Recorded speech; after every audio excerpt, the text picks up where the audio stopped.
Okay, good enough. That is the motto for this podcast. Good enough. No, The motto of this podcast and every podcast is better the absolute than your best. Be the best. That's a little aggressive. Yeah, well, that's too aggressive. I was going to say something like the best podcast we've ever done, ever, created by humans. Good. I like it.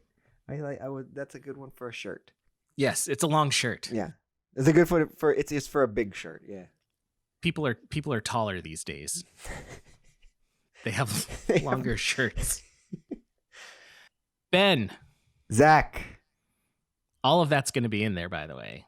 Definitely the long shirt part. I want to just, it's part of our, sort of our ulterior idea for the podcast, which is to get people to just wear like long night shirts everywhere. This has actually just been all a ruse or an entrance. This podcast has been a Trojan horse into our long shirt manufacturing business. Yeah. Scheme. Yeah. Yes, business scheme. We're so rich. Not scheme. Business. No, this is for money, but the podcast is sort of the way we sneak in there. Gosh, my knees are cold, but I don't want to wear pants. I know, a very long shirt with long blocks of text on it. A long shirt, you say? Yes. Well, that kind of fits in because in more terrible segues, people used to wear long shirts in ye olde days. When they really properly knew how to do a segue.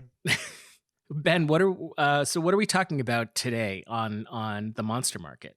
Episode 2 of the Monster Market is household spirits or house elves, home spirit creatures, home deities, household deities. And this is something that I think everyone is familiar with, much like our last episode with mermaids. But it's something that is pretty ubiquitous across cultures. You know, you see similarities wherever you go. And for me, that's going to be kind of the rolling theme. With our aquatic episode, there were similarities, but there was also a wealth of differences between all these creatures that we talked about. But the similarities and the way that these creatures are similar to me is what was striking to me when I was doing my reading and planning. Yeah, same here. So should we just get right into it? Yeah, let's do it. Listeners may remember that I have my Ewok coin to decide who's going to go first. We have the Duloc Shaman on one side, which I'm calling heads, and the Ewok description on the back, which I'm calling tails. I'm going to go ahead and flip it. Do you want to call it in the air? Yeah, say flip and then I'll call it. Okay, ready? And Duloc Shaman. Heads. Oh, hold on. That went all the way on the floor. Do you re-roll or do you call it from the floor? No, I'm saying we call it from the floor, and it is heads. Yes, I know that the little house spirit in your house wanted me to go first. As soon as that coin was out of your sight, it snuck in and turned it over to heads. Oof. Can house spirits do that? Can they travel from house to house? Let's find out, shall we? So, I like how in these we also end up going on we go through a journey to different places on the globe as we talk about these different creatures. I had a really good time visiting Italy and talking about Luca Basla, the creepy well spirit that would pull little children down into the depths. So I'm going to start out back in Italy, right where I left off with Luca Basla, and I'm going to talk about the Folletti.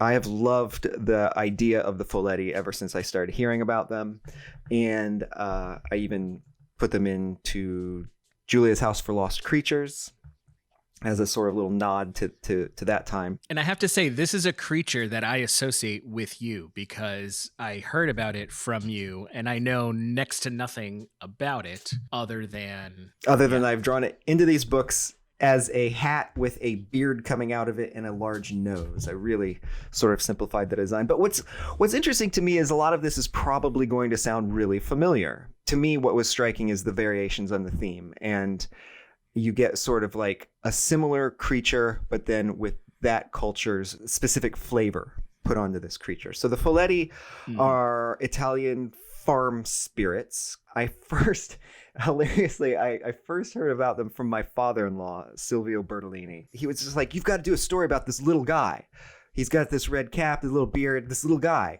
So I first thought about the Folletti as a Folletti, or as this one little character. But then when we started going over to Grania, the first, oh gosh, it's probably like 2006 or 2008 that I picked up a book at an old, sort of like this like little used book fair down in the piazza, and you could tear through. They had all kinds of interesting stuff, really cool stuff, and a lot of like locally printed books and folk legends and stuff like this. And one of the books I picked up was called La Magia de Folletti, and it was clearly like a local book. And I'm really sad that I wish I had brought it back. It's still in the house there, and I would have like consulted that book in talking about this if I could have.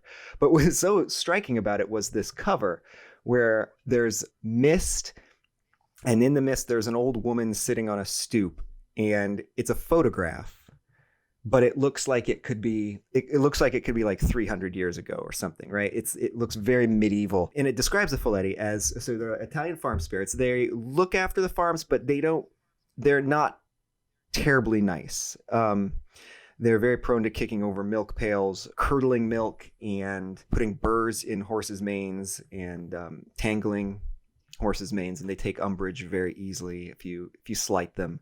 But you can sort of buy them off with porridge and little gifts, which is another sort of recurring theme. Yeah, for sure. Yeah. So, but the tangling of the horses' manes, like these little tangles in horses' manes, are almost universally called elf locks or fairy locks. Have you heard of this? Yes, and not specifically with horses, but I did run into that even just for people, like people who wake up with tangles and knots, little in their kids, hair. Especially, So that was interesting. The idea of the Folletti and the stories in this book about the little folk traditions surrounding them, and the pictures in this book, and then also just being up in the mountains in that area. There are so many dusty stone wood cantinas, and like so much of its ancient stonework kind of baked in, and like the Etruscan peoples then sort of existing historically underneath, pre-Roman people, like there you can still find evidence of them in these statuette stelae, which are these look a little bit like Folletti, slightly, which are these sort of Etruscan monolith way markers, right? And so all this together, like, really sort of enchanted me to the idea of the Folletti as it really still fitting into that area with its old cantinas and chestnut groves and stuff like this. So you mentioned like the hat and the nose, the red hat, things like that, which kind of feels like a gnomish kind of thing. But so maybe you're about to get to this, but like, so is that sort of like the typical description of a Folletti? Yeah, it's very similar.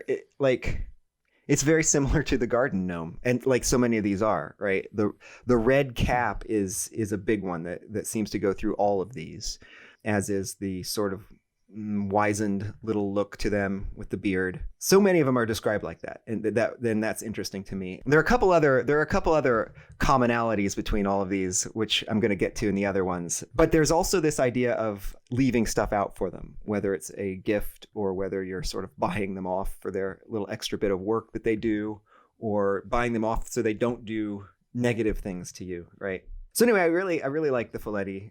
I got a real kick out of putting them in Julia's house.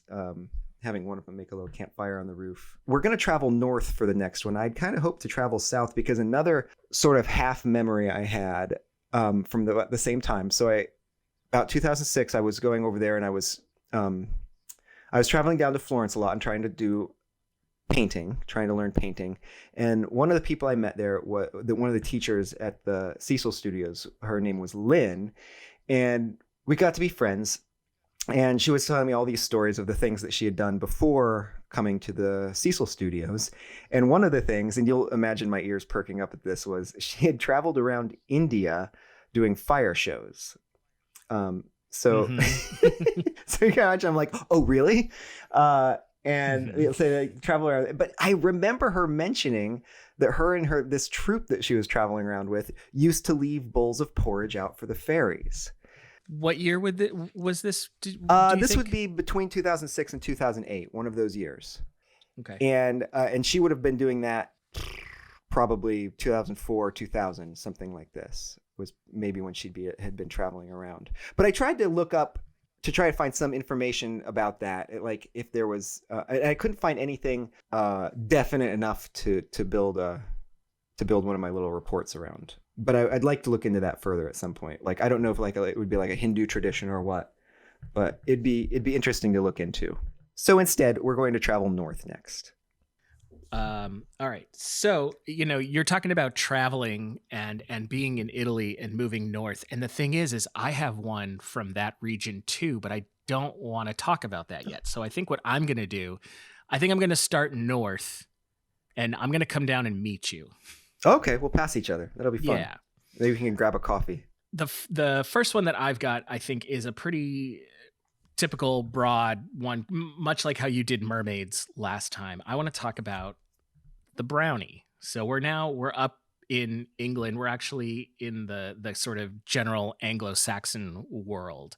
So information that I have found on the brownie. So I don't know if actually, Ben, you want to write this down. Okay. 1/2 cup butter, 1 cup white sugar, 2 eggs, 1 teaspoon vanilla extract, 1/3 cup of unsweetened cocoa powder, 1/2 cup all-purpose flour, 1/4 teaspoon salt, 1/4 teaspoon baking powder.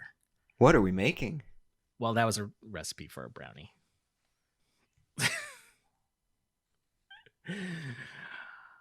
So brownies, I think most of us know brownies as, little fairy folk, generally described as being male. The broad typical description of a brownie, which is, a helpful house spirit. There's actually more specific stuff to a brownie. Certain details that I think have gotten lost in kind of more modern depictions, particularly modern depictions that tend to want to beautify everything. Sure. So brownies traditionally, again, in the Anglo-Saxon world, they're originally described as kind of like dark, shaggy creatures, usually dark brown in color. That's where the name brownie comes from. And are also described as being pretty alarming in appearance, ugly or alarming to most people. And because of this, that's why the brownie is super secretive. Right. So like it only comes out at night after everyone has gone to sleep. It's very quiet. It's very secretive. It can actually turn invisible, though it almost never has a need to because it's that quiet. But it comes out because it doesn't want to scare people. It doesn't want to alarm the people in the house. And the thing that the brownie does is the brownie helps keep the house clean and safe. It finishes chores that are left undone. It'll finish sweeping. It'll take care of animals. It'll tend to crops. Scottish brownies, in particular, are described as being very helpful in brewing. And Cornish brownies are known to take a special interest in taking care of bees. Now, one of the things I found interesting was that the brownie will often adopt the home or the family itself. So a brownie just sort of like appears. Okay. And I was thinking to myself, what happens if someone is just like, well, I didn't sweep the hearth today. Just let the brownie do it. Well, that's one way to piss off a brownie. Oh, okay. So a brownie is there. A brownie isn't a slave or a servant, right? A brownie does not do the chores. A brownie helps with the chores. So a brownie kind of watches and takes everything in. Well, they worked really hard, but they weren't able to finish cleaning out the stable. So I'll go finish that. Okay. Again, one of the theme of payment or treating this helpful spirit well comes in the form of the brownie only wants one thing: a small bowl of cream and a cake that is smothered in honey. Okay. So people would leave this out for the brownie. Some people even had what was called a brownie stone, which is a little rock with a hole in it, and that's where you put the cream. Neat. To leave anything but cream or this cake for the brownie is offensive to the brownie. So there's a lot of stories about, say, like a woman discovers a brownie in her barn who's doing all this work, and the brownie is always in rags or naked. Mm-hmm. It'll be a very like genuine, good-natured gesture. So like she'll say, oh, I want to thank this brownie for doing all of this work for me. I'm going to make him a really nice set of clothes. And so she does that. the brownie takes offense and leaves forever. Yes, this is a commonality. Yeah. Furthermore, if the brownie is ever overhears someone in the house talking about paying the brownie, or even referring to, say, like the bowl of cream or the honey cake as payment, the brownie will also take offense to this and leave. So those things are always gifts, right? Yes. It's gift economy. Haha. Yes. Cool. The brownie is gifting you its labor, and you are gifting him some cream or honey cake. If there is, say, like a large house, like a manor that has servants, and the servants are lazy, the brownie will kind of be mischievous with the lazy servants to get them to work. So this kind of furthers the brownie is supplemental help. Right. The brownie is not a slave or a servant. Those were things that I didn't quite know or remember about brownies. Again, first of all, the ugliness of their appearance, and secondly, like you said, the gift economy of a brownie. Mm-hmm. Yeah, this one has a lot of similarities, but in terms of looks, it's wildly divergent. Except for the smallness. It's like these other ones. So that's what I have to say about the brownie. So you would think of the brownie as the archetypical creature in this category, like classic mermaid. Yeah, I yes. Okay. I sort of feel that way. Yeah. Interesting. Okay, cool. Number 3. So we are going to travel quite a ways north and find ourselves in the Netherlands. Oh, we went way north. We did, yeah. And we're only going to go north from here. But first I want to tell about how I came to this one. When the girls have ballet practice, I have this spare hour, and in the colder months I spend it in Blue Plate books, and I peruse the shelves, and there's all kinds of treasures in Blue Plate books. I was like, I am going to peruse the mythology section. I'm sure that they'll have something that I'd be interested in there. And I was passing by the Spates catalog and Tobin's Spirit Guide, and then I found this wonderful book, Spirits, Fairies, Leprechauns, and Goblins, an Encyclopedia by Carol Rose. The tagline on the bottom of the book says, "Our favorite work of 1996 offers fascinating explanations of some of the world's most mysterious creatures and spirits." Library Journal.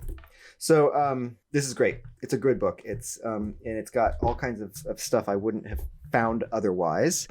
And so I was looking, and I actually want to read this one in full, if you don't mind. It's a very short one, because I found out about the kabouter mannequin.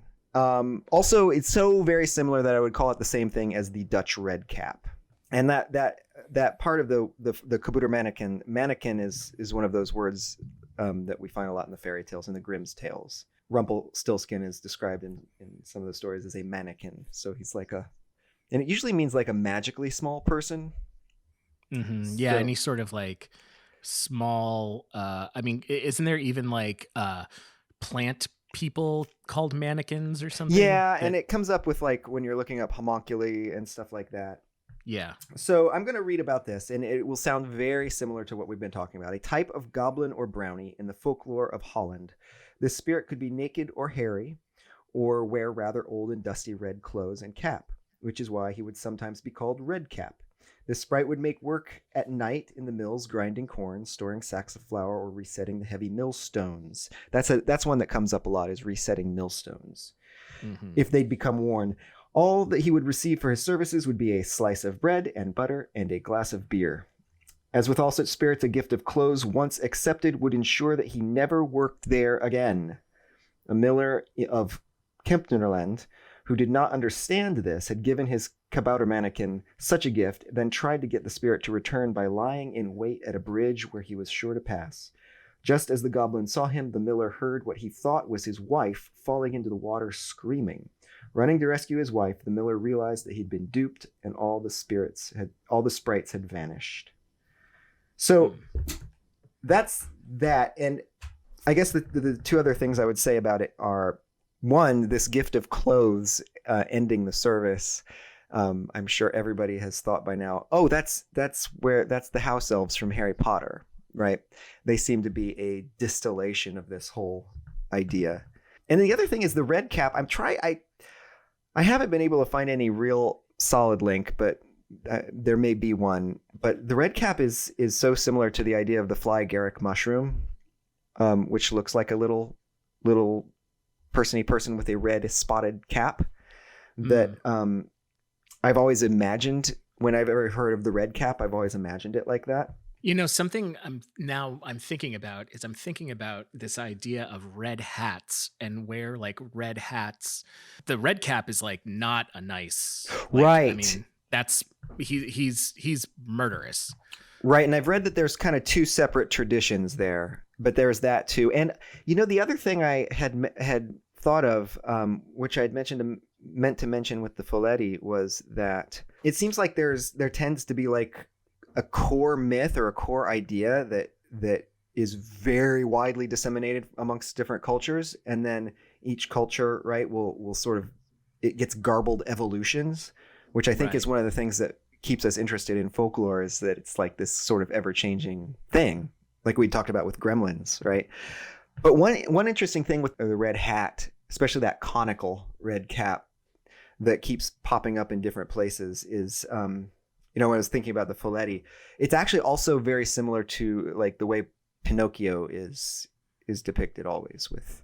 It's just really similar. He's like, especially in that area when you find the little Pinocchio dolls there, he has that conical red hat. Not the Disney version, but the little wooden versions that you can buy in Italy. He's always got that little hat. Well, and like, I mean, I even was thinking about, I don't, if you remember, and if astute listeners remember, when I talked about the Marrow last time, and they're described as having red hats, right? Red they help hoods. Them breathe underwater. Yeah. So there's something about that. There's something there that it recurs time after time, and that would be something that would be a really interesting topic to dig into. So you mentioned a book when you were talking about your house spirit from Holland there. Mm-hmm. I have a book that I want to talk about too, and this is a book where I found a lot of the information specifically on the brownie that I just talked about. It's got a very dry title of English Myths and Traditions by Henry Bett. My copy is from the 50s. What attracted me to it was it's got just beautiful pen and ink illustrations by a man called Michael Ayrton. His drawings in here are really great. The book really does a good job of sort of presenting this folklore and traditions from England, but then also analyzing them in a folkloric kind of way. Okay. So if you can find a copy of this book, I think, like I said, it's an old book, but I think I got it online, and I think I maybe paid $12 for it. So it's not like some super rare, that you're gonna expensive volume, but the illustrations alone are just really, really wonderful. That's cool. Okay, so my next one, I'm coming down to meet you, I guess, but not that far. Oh, okay. So I'm still on specifically the Anglo-Scottish border. Okay. And something that I discovered while reading is you see a lot of these creatures described as border fairies or border goblins. And it's specifically talking about that region between like England and Scotland. So this is the Kilmoulis. Ooh. I don't know if you've heard of this. No. So the Kilmoulis follows this same house spirit pattern of it is a small creature. It helps with the chores. It is kept happy by giving small amounts of food, but can also turn mischievous and malevolent if it's abused or treated poorly. The details that are laid on top of the Kilmoulis, though, that make it stand out is it is specific to mills and helping the miller and the kind of work that is done around there. The Kilmoulis does not like to leave the mill, but it will if it needs to. Mm-hmm. If a Kilmoulis has been treated particularly well, and the miller says, go down to the farm and help my wife churn butter or whatever, the Kilmoulis will huff, but he'll do it. But he's kind of a homebody. He doesn't like to leave the mill. The word sounds kind of weird. An old word for the front of a hearth or a fireplace was called the killigee. Oh, it could be related to kiln as well. Yes. Interesting. Yep. Okay. Yeah, hearths and kilns. Yeah. So that's where it likes to live. It likes to live there. there are stories of millers finding little footprints in the ashes in front of the hearth, things like that. They'll actually leave a little spot, like a little bed for it to sleep under the kiln. Now, the most distinguishing feature, however, is the kilmulis has no mouth. Ooh. And it only has one huge nose or snout. That's it. But the kilmulis loves to eat. And it is also described that it has a particular taste for pork. And so the miller will leave food out for it, particularly pork, and it eats it by shoving it up its nose. That is fantastic. It's delicious. Yes. They can talk, though, apparently. They will talk to the miller and stuff like that. So I don't know if they're just talking through their nostrils or what. I don't know. But these guys can turn particularly malevolent, again, if they're abused. That's always one of the things, too, is it's like if they're offended or if they're abused, like if they're made to do all of these tasks and there's no reciprocity. Right. And so there are stories about them like taking a whole season's harvest and throwing it over the edge of a cliff, things like that, letting the animals out at night to escape. So you want to keep this guy happy and just keep his nose and his belly full. Which is like, it's the domestic economy. It's the gift economy, right? It's like, this isn't a business. He's part of this place. We're helping each other. Yeah, he's like one of those birds, right? That live on like rhinos and stuff. Right. Sure. They get safety and they eat the bugs off. Yeah, but nice. It is weird, and I find myself as I was reading this and sort of thinking about what these fairy tales and what this folkloric tradition, how it speaks to things like servitude and slavery, and trying to find what is kind of the mental, psychological, cultural, like how do those connect? Yeah. Well, it's also like a lot of these seem similar or springing from like the hearth gods, right? Like they're like creaturely versions of Roman hearth gods or earlier, gods of the kiln or fireplace or whatever it is. And unlike somebody's like who's a soldier who's in the employ, right? There are other jobs that you do in the world that you do for pay. But the stuff that happens around the home, it tends to have a different sort of system of payment and balances and stuff. I don't know. It's definitely, you can see it as, or I see it as kind of this, it kind of occupies the area between sort of like a straight up like symbiotic relationship and, like you said, employ. But it's also got this layer of like, if you do this, I will be offended. That kind of speaks to hospitality and like rules of hospitality, these unspoken rules. Right. And also none of these house spirits. So like, even like with the brownies, where the idea is that the brownie adopts the family, adopts the home. And so all of these house spirits seem to be there of their own volition. At least in what I was reading, like you don't necessarily see stories about them being captured or imprisoned and like made to work. Because like you said, it's as simple as offending one of them. They leave. Yeah. Well, the next one we're going to talk about, I've got a little something about, the mill or the family or whatever it is. But a lot of these are tied to the place. So it's like, they come with the property, right? Right. Yeah. And they're long lived. The family may live and die and change or be replaced by somebody else, but they're still there on, part of the farm. Really quick, there was a story about a family that abused their brownie, and the brownie became terrible. And so the family was like, we can't take this anymore. We're moving. And so they packed up their wagon and they moved. And the story goes that while they're on their way, someone stops, one of their neighbors stops and is like, oh, you're moving? And they're like, yeah, we can't handle it. We can't take it with this brownie anymore. So we're moving. And then the brownie pops up out of their wagon, is like, yep, we're moving. So like, nice. I guess we've passed each other. I'm going to imagine that we had our coffee somewhere in, I don't know, somewhere in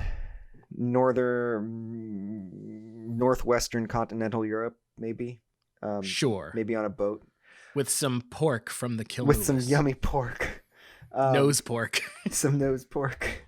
So I am going to go with to me, this is my, for you, it seemed to be the brownie. For me, this is my iconic one, and it's the Tomten. We're in Sweden now.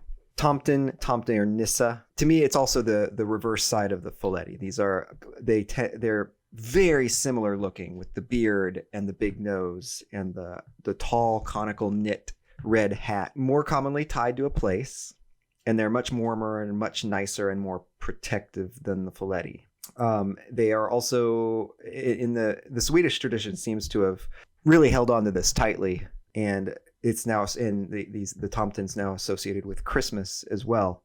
I also think IKEA's Christmas gnome. That's just gonna that's say the Tomten. that. Yeah, that's the Tomten. So they really have held on to it as a part of their culture. And my first experience with the Tomten was with Astrid Lindgren's books. We know Astrid Lindgren from Pippi Longstocking, and I know you and I both love Ronia the Robber's Daughter. Mm-hmm. There are two other books of hers. They're picture books, and they're gorgeous. And one is called The Tomten, and one is called The Tomten and the Fox. And they're the most wonderful, quiet, haunting depictions of one of these little creatures that I've ever come across. And it's really what gave me the feel of this kind of farm spirit. They're quiet stories. In the Tomten and the Fox, I think it's guiding a fox through the farm on a snowy winter night. But it goes and checks on all the things in the farm, right? And it'll talk to the fox in a quiet little language that a fox could understand. And it's beautiful illustrations of the moonlight. The illustrator is Harold Weiberg. So yeah, these illustrations from the Tomten books. They have that John Bauer kind of ethereal, otherworldly fairy troll look to them, with the large nose and the close set eyes that are bright. So I really, really loved the Tomten, and it really wormed its way into my brain because I read these books to the kids. What's interesting is that it keeps popping up. Now the girls are very interested in, very much enjoying the Hilda books. Mm-hmm. And in Hilda, they've got Tantu and Nissa, and these are kind of the same creatures.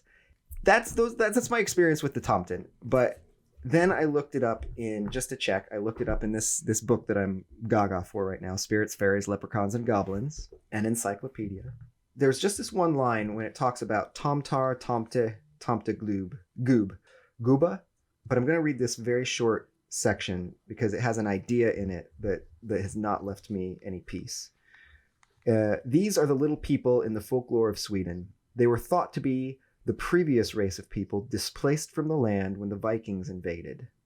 Like the Tuatha de Danann, they inhabited the ancient forts, cromlechs, and other earthworks. They were skilled in magic, the making of tools, and other crafts. The Tomtar harassed the humans who had invaded the land and were generally very malicious. People eventually learned how to appropriate the Tomtar by leaving small gifts, for which they would do farm and domestic work during the night. Eventually, each farm had its guardian Tomtar, which brought good luck and prosperity. They are said to resemble the Nissa of Denmark, but are much smaller and slower. Like them, they enjoy a bowl of porridge and some bread and tobacco, but only on Christmas morning. To give the Tomtar any better gift during the year, of course, as we know now, would be sure to offend him, and he would do no more work. But this idea that they are... But it's like ubiquitous. It is. It's ubiquitous across all of these. But this idea that they are a previous type of being that was living in the land, and then the mention of the ones which are basically Tolkien's elves, right? Mm-hmm. The Tuatha. These are... It's an idea that's really wormed its way into my brain. This specific creature with the beard and the nose and the red cap, the sort of dynamic of working for, not for pay, but for gifts, or, like this gift economy between it seems so ubiquitous through all these cultures. And then on top of that, the idea that they were these previously existing creatures that were there before the people were. That seems to be just like a really preternatural kind of idea baked into civilization, people. Well, two things collective I'm thinking unconscious. Of too is how much that sounds like or more modern depiction of a gnome, when you think about that book Gnomes, and you think about David the Gnome, and again this idea, like you said, small beards, forest, red hats, but also, kind of tending to like the forest and the wildlife as well. And the thing is, like, that view of gnomes, I know this isn't the gnome show, but but it's close. The garden gnome is such a similar thing that it almost feels lumped in. It's like it's the garden is also it's not inside and it's not the big world. It's a border creature, right? Right. But I guess what I'm also thinking of is that, I know that depiction of a gnome is fairly, all things considered, modern, because originally gnomes were one of the four, like in Norse mythology, you had the four elemental spirits. Right. And gnomes were the spirits of the earth. Yeah. They weren't necessarily little dwarfish creatures. No, more like Lewis's gnomes in Bism. The other thing where my mind just went, talking about like a previous race of humans, thinking about how much of that is a racial memory from when there were different types of humans. Yeah. Living together. Yeah.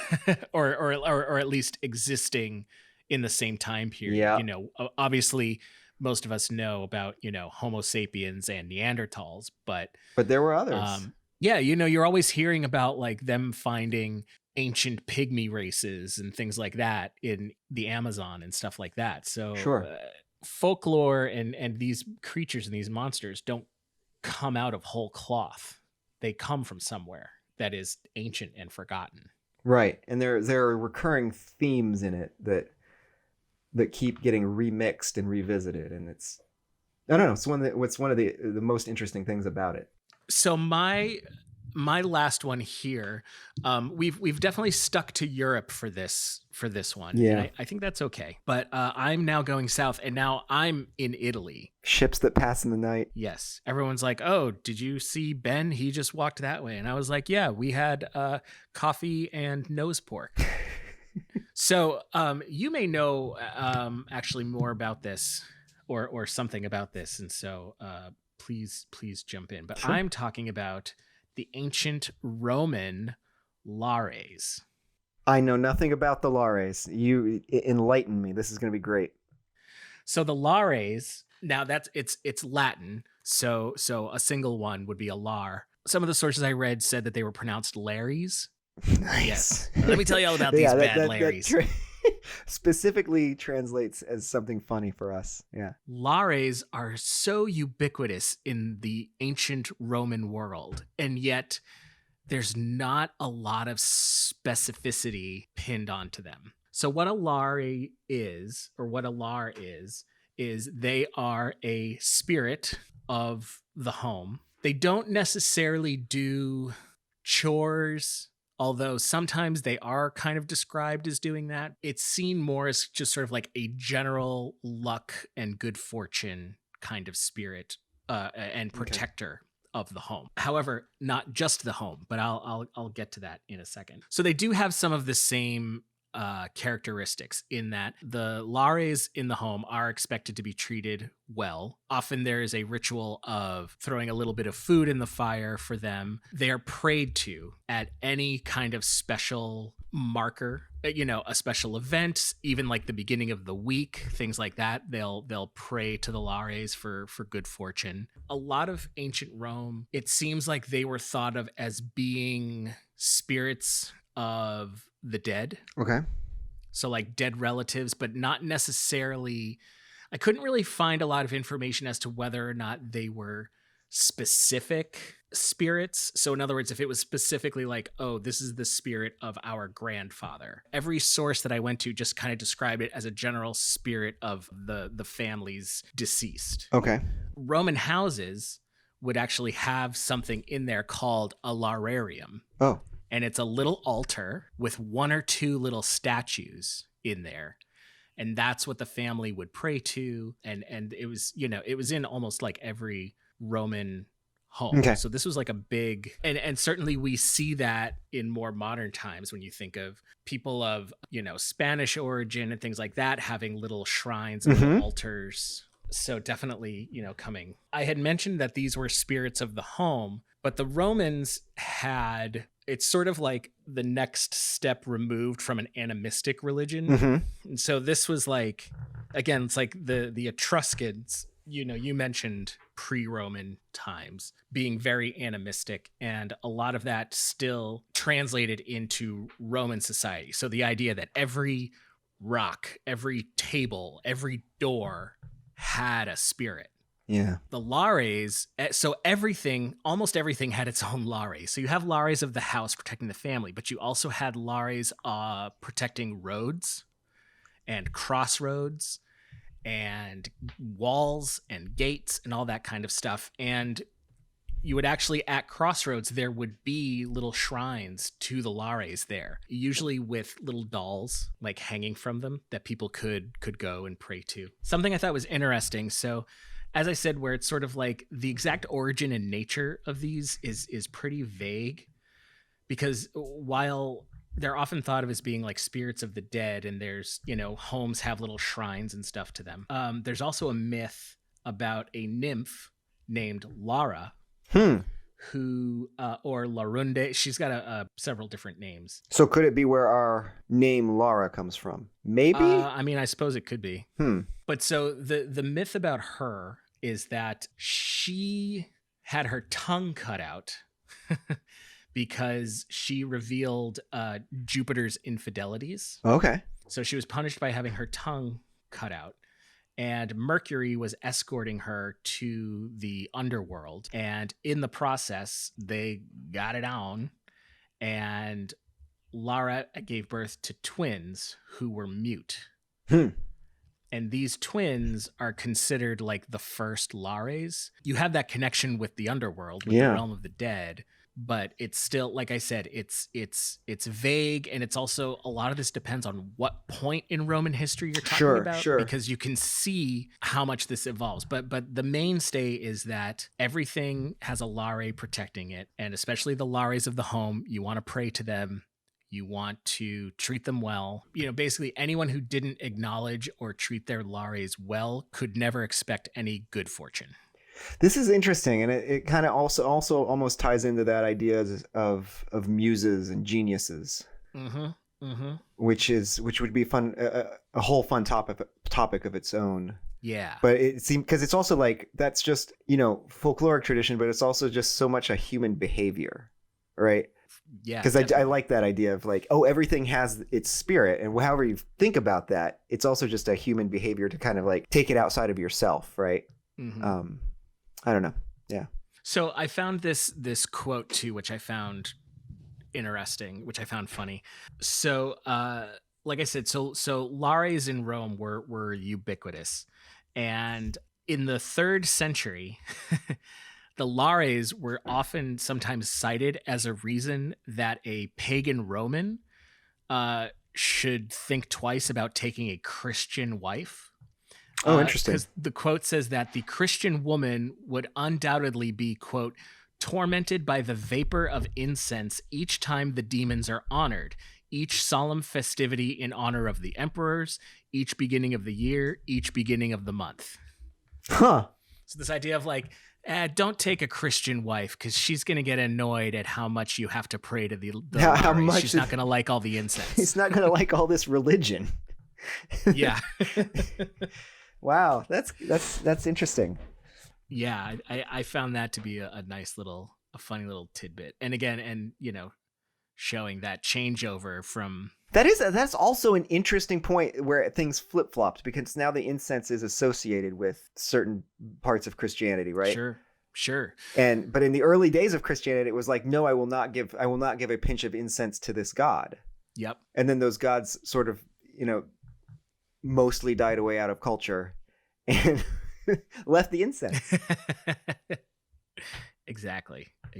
That's pretty fantastic. Yeah. Oh, and then the other thing was, adjacent to the Lares, there was another type called the Pentates.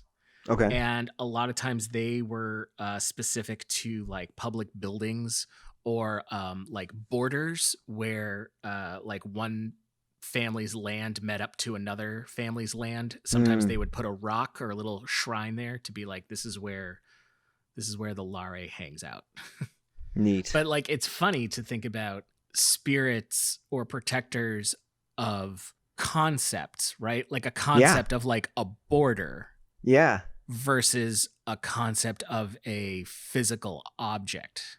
I mean, I guess a border can be a physical object, like if you put a wall on it. But we still have, Justice with her scales and Lady Liberty on our shores, and like we do have characters that embody conceptual ideas. Yeah. But not quite like the border. That's because those conceptual ideas, justice and liberty, like those are big concepts, right? Yeah. But not like this is the border between this small like, province, this neighborhood and that neighborhood. A spirit that guards the space in between. Mm-hmm. They're markers.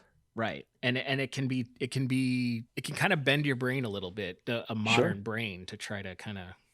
Well, that's why it's like, whether it's a belief or a behavior, or, what the line is between belief and behavior is kind of an interesting concept. Right. Or where that even comes from. Like at what point did at some point, someone was the first person to say, hey, there's a spirit that is guarding the imaginary line between this thing and that thing. Yeah. But it's also completely natural. It doesn't even need to have a first person to say it. It just sort of, these things, like, I don't know. I remember like walking to school with Denver every day, and we got into such a routine that there were like it was almost a ritual, right? The walk home. We had to do all these things exactly the same. Yeah. You're right. Jump up and slap the stop sign. And then there was a bush that we would pass and pretend to sneeze and blow all the leaves off of. But we had to go through each step, and that was one tiny step removed from, appeasing the spirit of that bush. Yeah. Give it a couple more years and we'd be doing that. Yeah. Very natural. All right. So that was our house spirits show. So Ben, last time we each picked a favorite from the others. Oh yeah. So you went first. So I think you should have to pick first. Honestly, I'm going to pick the Larrys, the Bad Larrys. The Bad Larrys. Oh, it's hard to pick between the Bad Larrys and eating pork through your nostrils. Those are two, Bad Larry and nose pork are two concepts that brought me a lot of joy, I would say. But I am going to go with Bad Larry's because it was the most diverse conceptually and led me to some interesting thoughts. It kind of makes me want to have a Larry in my house, like well, I think statue. You should make a little statue. I don't know. I love the idea of house altars. I would put my Flatwoods monster up there. Yeah. Yep. Something that's interesting too, if you look up the Larry statues, they almost always have like one arm, one hand raised. As though it's making a conduit between, like the heavens and they're connectors. The prime material. Yeah. All right. So let's see. So of your three, there's the Folletti, the Thompson. I mean, I like the Folletti. What was it called again? The mannequin, the Canevana mannequin. Kabouter mannequin. Kabouter mannequin. Yeah. So for me, it's between the Folletti and the Thompson. Okay. I think I have to go with the Thompson just because, like you said, I am also enamored / haunted by this idea of they were a previous race that lived in the fields, in the forests until the Vikings came. Yeah. I love that concept. And even more haunting to think that, like, to take that concept, like to take a grain of how maybe deeply embedded that concept is and how it's so strongly still there, we see it with the IKEA Christmas gnome. Like it's still there, right? Like it's still there and kind of strongly. That's great story fodder, I guess I would call it. A deep, rich well. And overall, we talked about it already. We touched on it a million times, but the things that are the same with all of these, that it is a voluntary gift economy, domestic arrangement that you make. Yeah. With a red hat. Yeah. That you can easily offend. Yeah. So I guess maybe there's something there that's kind of like, it's almost like if you've got a good thing going, don't question it too much. Yeah, just keep putting that porridge out. Just keep putting that porridge out and don't think about it. Just keep putting that porridge out. Don't think. It's simple. A little cream, a little porridge. Fine. Put in a little hole. Put in some honey on the cake is fine. I'll sweep the hearth. Sweep it. Put on your long That's it. shirt. Put on your long shirt. All right. Well, this was, as always, a joy. Yes. I find myself like re-energized in my thoughts about story and mythology and folklore and stuff every time we talk. And I can't wait to see your depictions of these creatures again, especially like when you've got creatures that have very similar variation on theme creatures. How do you differentiate them? Yeah, that's going to be a fun challenge. All right, well, for Ben Hatke, I'm Zack Gialongo. And for Zack Gialongo, I remain Ben Hatke.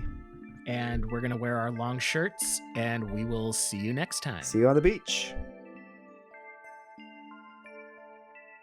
Hey everyone, David Universe here, producer and audio engineer for Ben and Zack's Monster Market. On behalf of the team, thanks for listening. Music for this episode was created by Twinstrumental. If you'd like to see sketches of the creatures discussed on this episode, as well as other mystical goodness, please visit us at monstermarketpod.com, as well as Instagram and Facebook at monstermarketpod. For creature recommendations, or just to say hello, please email us at monstermarketpodcast@gmail.com. And don't forget, subscribe on your favorite podcast platform. Until next time, beware, because they be monsters out there.